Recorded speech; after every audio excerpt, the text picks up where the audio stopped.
حق میں ہے کہ بھئی ایک صحابی جو ہیں وہ کچھ بیچ رہے تھے، نام حکیم بن حزام کا آتا ہے، اور وہ شاید کچھ لاچی بیچ رہے تھے یا کوئی چیز۔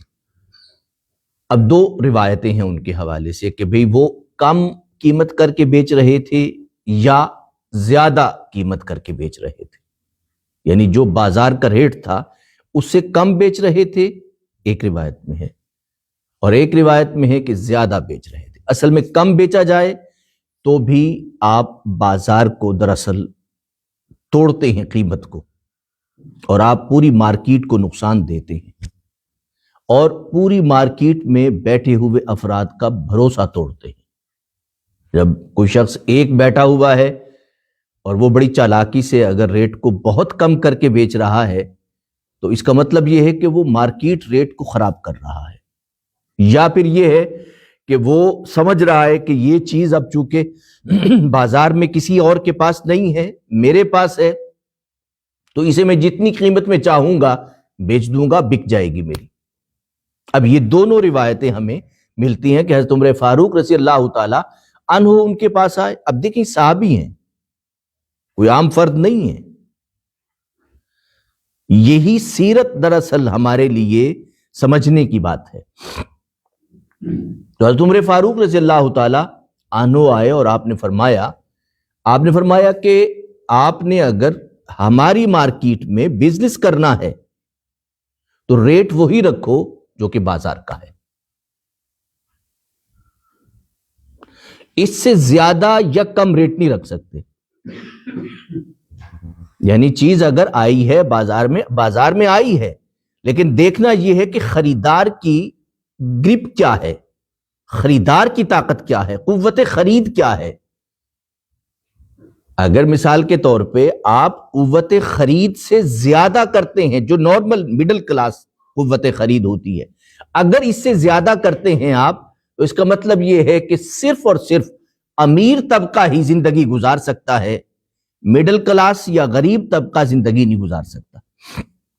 یہ ریاست طے کرتی ہے اس بات کو کہ بھئی ہماری کلاس کہاں تک ہے، یا ہم نے ریٹ کو کس حد تک رکھنا ہے۔ تو حضرت عمر فاروق رضی اللہ تعالی عنہ نے فرمایا، آپ نے فرمایا کہ یا تو بازار سے نکل جاؤ، یہ حضرت عمر فاروق فرما رہے ہیں، بازار سے نکل جاؤ، یا پھر بازار میں رہو تو جو ریاست نے مقرر کیا ہے ریٹ اس کے مطابق چلو۔ اب یہ ایک صحابی دوسرے صحابی سے فرما رہا ہے۔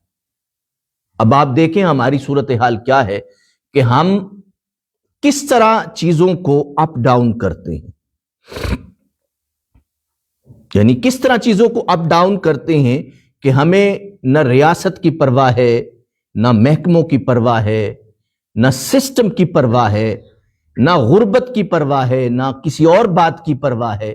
ہم یہ دیکھتے ہی نہیں ہیں کہ ایک شخص جو ہے وہ قریب سے گزر کے گیا ہے اور وہ گھر سے آیا ہے صرف اس لیے کہ میں نے یہ چیز خریدنی ہے، اور اس کی قوت خرید کے مطابق وہ چیز مل سکتی ہے اسے، لیکن سامنے والے نے اسے آسمان سے لگایا ہوا ہے، اور وہ گزرتا ہے اور حسرتوں بھرے دل کے ساتھ جاتا ہے اور واپس خالی ہاتھ اپنے بچوں کے پاس چلا جاتا ہے۔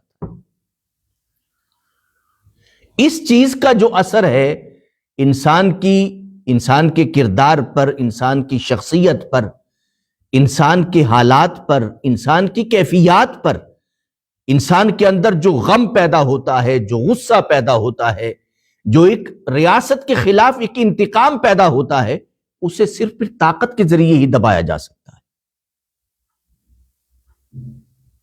یہ ہے تقوی جو ہمارا معیار تھا۔ ہمارا آفس ہمارا معیار ہے کہ ہم کتنی دیانت سے، کتنی امانت سے اور کتنے عدالت سے کام کرتے ہیں۔ بازار ہمارے کردار کا معیار ہے، پرکھ ہے ہماری کہ بھئی ہم کس طرح معاملات کو کرتے ہیں۔ اور اسی طرح جب ہم کسی امانت کے امین بنائے جاتے ہیں تو ہمارے کردار کا امتحان ہوتا ہے کہ ہم کتنے امانت دار ہیں، کتنے دیانت دار ہیں، اور کتنے صاحب عدل انسان ہیں۔ تو قرآن مجید بار بار تقوی کہتا ہے، لیکن ہم تقوی کا ایک ظاہر سا معنی کرتے ہیں کہ جس میں ہم اپنے لباس کی تراش خراش کو بدل دیتے ہیں اور پھر لوگ ہمیں متقی کہتے ہیں۔